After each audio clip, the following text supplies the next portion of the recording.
Аларм за долгот. Не е криза, но ризикот расте, предупредуваат експертите. Според нив, треба да бидеме внимателни бидејќи сме во доменот на ризик. За универзитетскиот професор Борче Треновски, клучна не е само висината на долгот, туку способноста тој да се сервисира.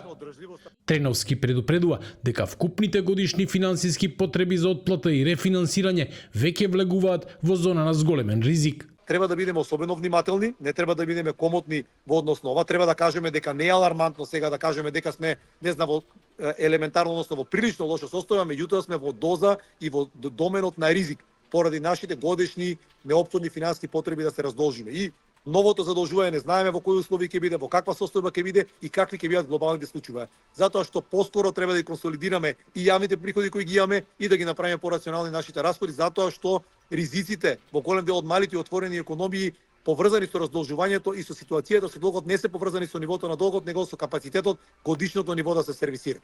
СДСМ вчера обвини дека владата за 3 месеци се задолжила со 700 милиони евра и дека за 2,5 години долгот достигнал рекордно ниво.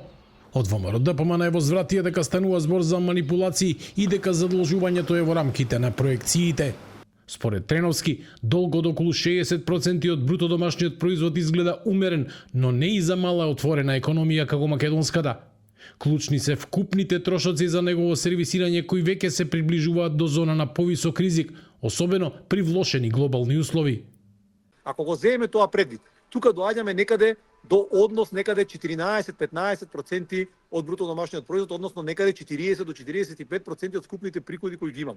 Значи, иако нивото на камати е некаде околу 6,5%, да кажеме, од приходите, отплаќањето и долговите кои ги имаме, кои се наталожени и потребата од рефинансирање е прилично високо за нашата земја и некаде на границата од умерен кон висок ризик. Тоа е некаде од 14-15%, над 15% вкупни финансиски потреби годишно се веќе позначајно ниво на ризик. Иако побаравме став за обвинувањето од опозицијата, од Министерството за финансии до овој момент одговор не добивме.